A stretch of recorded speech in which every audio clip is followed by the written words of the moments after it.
Hello everyone, welcome to Let's Just Watch Reactions. My name is Tantan, this is my beautiful fiancée Victoria. Today we are reacting to Frankie Boyle being savage for 5 minutes straight. Frankie Boyle, we've done 2 videos of him prior. I think Frankie Boyle more savage moments and just...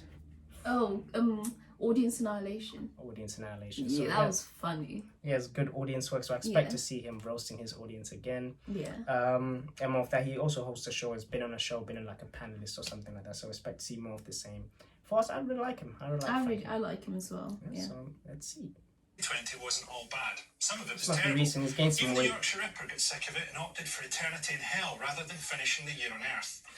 In October, Donald Trump and his wife tested positive for COVID-19. It came as a surprise for Melania, who has been social distancing from Trump since the first time she saw him naked. I have a message for young people, and it's this.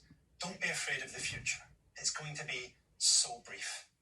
What the exams fiasco has taught us is that teachers need to be trusted. This is very recent then if he was talking about Trump.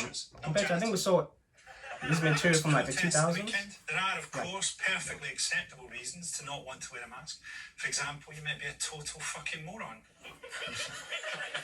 Some advice even suggested that we wear masks during sex. Way ahead of you. The trick is to try and make it fun and act out your sexual fantasies. I like to imagine that my partner is a highwaywoman, the thrill-seeking wife of an impotent aristocrat. She likes to imagine that I'm someone else. Years from now, an excited teenager will get 2 A's and a B in their A-levels and celebrate because they've got a conditional offer from a Wuhan penis factory. They'll excitedly run and tell their parents the good news before remembering their parents and everyone else in their family died in the second wave of coronavirus.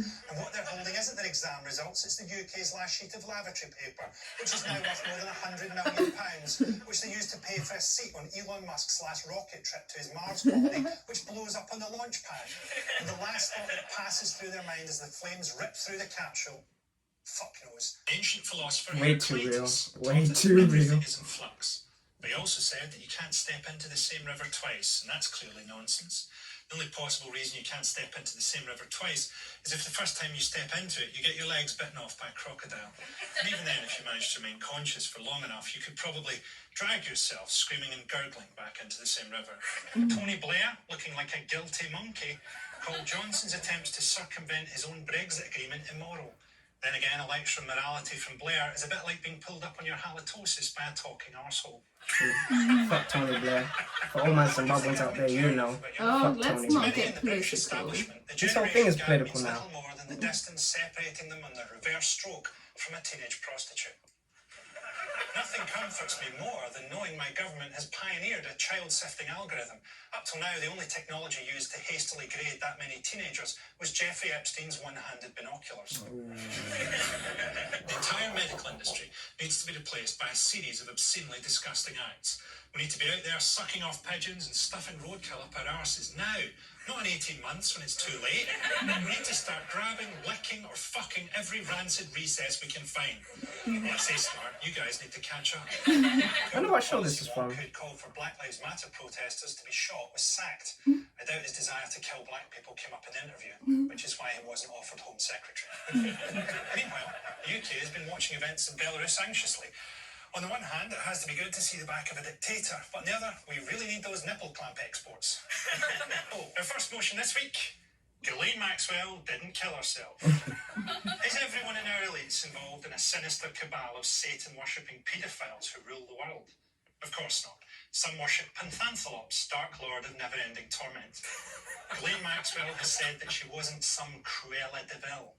It's actually worse than that. Cruella de Vil was never accused of fucking the puppies. I've been expecting some kind of apocalypse, but I didn't realise it would be this boring. I thought I'd be sharpening a bedpost into a stake to fight in some kind of underground car park coliseum. COVID was boring. Not walking around the big Asda just to feel alive. Is that Jeffrey Epstein must have been really holding things together behind the scenes. There's still so much that we don't know about COVID-19. All we know for certain is that it's a virus that affects the respiratory system that the Chinese manufactured in a lab in a desperate final attempt to kill Prince Philip. Exciting times lately. The Lib Dems In have elected a new hindsight. leader. It's Ed Davey, a man who always has lunch at Wagamama's so that he can get to sit near to other people. Power as an aphrodisiac, Ed Davies' mere silhouette has the power to seal a vagina like a pharaoh's tomb.